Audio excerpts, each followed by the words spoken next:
ഞാനിപ്പോൾ ഉള്ളത് നമ്മുടെ മൂവാറ്റുപുഴയിലാണ് കേട്ടോ. ലീവ് കഴിഞ്ഞ് തിരികെ ജോലിക്ക് കയറാറായിരിക്കുന്നു. അതിനുവേണ്ടിയുള്ള പർച്ചേസിംഗിന് ഇറങ്ങിയതാണ്. എല്ലാ തവണയും ഷിപ്പിലേക്ക് പോകുന്നതിന് മുൻപ് ഇത്തരത്തിലൊരു ഷോപ്പിംഗ് പതിവാണ്. അങ്ങനെ മൂവാറ്റുപുഴ ഗ്രാൻഡ് സെൻട്രൽ മാളിൽ കയറി ആദ്യം ഒരു കോഫി കുടിച്ചു. ഇനിയാവാം ഷോപ്പിംഗ്. ഇത് ഇവിടുത്തെ ഒരു ഗിഫ്റ്റ് ഷോപ്പാണ്. നല്ല ഭംഗിയുള്ള ഒരുപാട് സാധനങ്ങൾ ഉള്ളതുകൊണ്ട് വെറുതെ ഒന്ന് കയറിയതാണ്. കാറുകളുടെ ഒരു നല്ല കളക്ഷൻ തന്നെയുണ്ട്.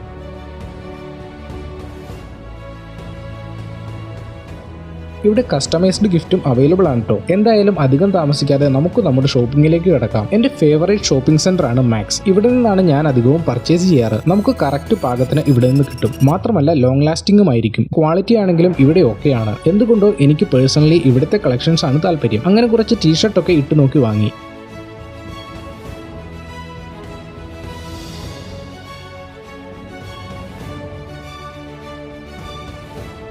ഞാനവിടെ ട്രയൽ ചെയ്യുന്നതിനിടയിൽ അമ്മു ഇവിടെ തൊപ്പി വെച്ച് നോക്കുന്നത് ഈ വീഡിയോ എഡിറ്റ് ചെയ്യുമ്പോഴാണ് കാണുന്നത്. പിന്നെ ഞാൻ തനിച്ചല്ല കേട്ടോ, അമ്മുവും പിന്നെ ഒരു അനിയനും കൂടെയുണ്ട്. അങ്ങനെ അവിടുത്തെ ഷോപ്പിങ്ങിന് ശേഷം ഞങ്ങൾ നേരെ ഹൈപ്പർ മാർക്കറ്റിലേക്ക് നടന്നു. ഷിപ്പിലേക്ക് പോകുമ്പോൾ നമുക്ക് ആവശ്യമായ എല്ലാ സാധനങ്ങളും വാങ്ങിയിട്ട് വേണം പോകാൻ. ടൂത്ത് ബ്രഷ്, ടൂത്ത് പേസ്റ്റ് തുടങ്ങി എല്ലാം. ഇപ്പൊ മറ്റൊരു രാജ്യത്ത് ജോലിക്ക് പോകുന്നവരാണെങ്കിൽ അവർക്ക് എന്തെങ്കിലും മിസ്സായാൽ പുറത്ത് കടയിൽ പോയി വാങ്ങാം. എന്നാൽ ഷിപ്പിൽ അത് പറ്റില്ലല്ലോ. പിന്നെ പോർട്ടിലെത്തുമ്പോൾ ഷോർ ലീവിന് പുറമെ പോയി വാങ്ങാനാണെങ്കിലും എപ്പോ എന്നൊന്നും പറയാൻ പറ്റില്ല. അതുകൊണ്ട് എനിക്ക് അത്യാവശ്യം വേണ്ട എല്ലാം സെറ്റ് ാണ് പോവാറ്. ഷോപ്പിംഗ് കഴിഞ്ഞപ്പോഴേക്ക് രാത്രിയായി. പിന്നെ ഫുഡും കഴിച്ച് വീട്ടിലെത്തിയപ്പോൾ സമയം 9:15 കഴിഞ്ഞു. അപ്പോൾ ശരി, ഗുഡ് നൈറ്റ്.